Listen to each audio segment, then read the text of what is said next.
Welcome to Storied Audio. Most CEOs arrived at work in sleek black cars with tinted windows. Kenneth arrived on a motorcycle that could be heard before it was seen. He wasn't like other business owners. He didn't want to be. He wore jeans whenever he could get away with it, rolled his sleeves up past his elbows, and insisted his employees call him by his first name. He walked the halls like he was checking in on friends, not subordinates. People loved him for it. But the one person he relied on more than anyone, his longtime assistant, Linda, was retiring after many years. He tried to talk her out of it.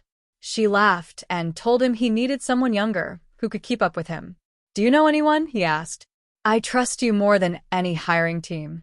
Linda tapped her chin thoughtfully. "My niece, Rose. She's 26.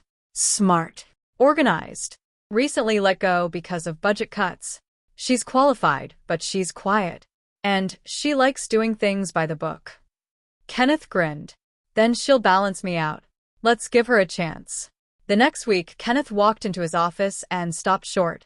A woman sat in the chair across from his desk, straight-backed, hands folded neatly, dressed in a crisp navy blazer and a pencil skirt.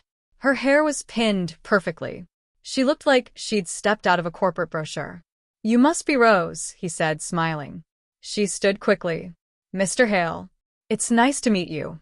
"Kenneth," he corrected gently. "We don't do Mr. here." Her cheeks warmed. Right. "Kenneth." He wore jeans and a button-up shirt, his version of formal. She looked at him like she was trying to figure out if this was a test. They talked for 20 minutes. She asked thoughtful questions, took notes, and listened with an intensity that made him feel like every word mattered. He liked her immediately. "Lunch?" he asked. "My treat. We'll finalize everything." She nodded politely. 5 minutes later, she was clinging to him on the back of his motorcycle, helmet slightly crooked, knuckles white as they sped through the city. He felt her grip tighten every time he changed lanes. When they finally stopped at a small outdoor cafe, she exhaled like she'd been underwater. "You okay?" he asked, helping her off the bike. "I think so," she said, legs shaking. "I'm not used to that." He chuckled. "You did great." Lunch was easy, shockingly easy.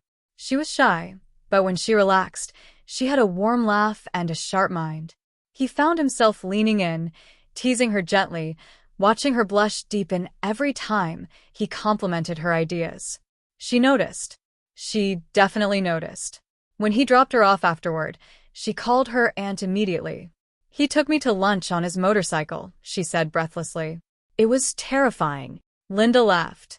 "Oh, honey, you better get used to it." Rose fit into the office faster than anyone expected. She kept Kenneth's schedule flawlessly. She organized his chaotic project notes. She reminded him of deadlines he would have forgotten. She even suggested improvements to a proposal that ended up landing the company a major client.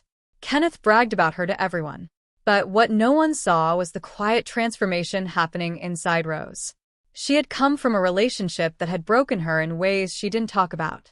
A man who belittled her, controlled her, made her feel small. She had spent 2 years rebuilding herself, slowly, painfully, until she could breathe again. Trust didn't come easily. But Kenneth, he was different. He never raised his voice, never dismissed her ideas, never made her feel foolish.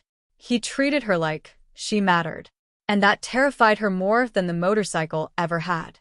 One evening, long after most employees had gone home, Rose finished organizing the next day's meetings. Kenneth walked out of his office, keys in hand. "Heading out?" she asked. Yeah. "You?" "Just wrapping up." He hesitated, then rubbed the back of his neck, a nervous gesture she'd learned meant something important was coming. "Would you want to get dinner with me?" Her heart stopped. She felt heat rush to her cheeks. "Dinner?" "Only if you want to," he said quickly. "No pressure." She swallowed. "On the bike again?" He laughed, warm and genuine. No. "I promise. Truck tonight." Relief washed over her, and something else. Something fluttery and hopeful. They drove to a small restaurant he loved. The moment they sat down, the world softened. Conversation flowed effortlessly. He told her stories about building the company from nothing. She told him carefully, cautiously, about her past, about the relationship that had left her afraid to trust again. He listened, really listened. "I'm sorry you went through that," he said quietly. "You deserved better." She looked down at her hands. "It's hard for me, letting people in." "I can go slow," he said. "As slow as you need." Her chest tightened. No one had ever said that to her. By the time dessert arrived, she knew, absolutely knew, she had fallen in love with him. When he drove her home, he walked her to her door. The porch light cast a soft glow over them. "I had a great time," he said. "Me too." He didn't reach for her, didn't push, didn't assume. He just waited. And for the first time in years, she didn't feel fear. She felt safe. She stepped closer, heart pounding. "Kenneth?" Yeah. I think I'm ready to trust someone again." His expression softened, eyes warm. "I'm honored it's me." He brushed a strand of hair behind her ear, slow, gentle, asking permission with every movement. She leaned into his touch. And that was the beginning. Rose became more than his assistant, more than his partner at work, more than the woman who balanced out his chaos with her order. She became the person he wanted to ride home to.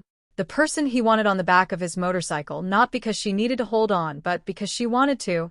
And she did. Eventually, she even loved the bike. But she loved him more. Subscribe to the channel for more audio stories.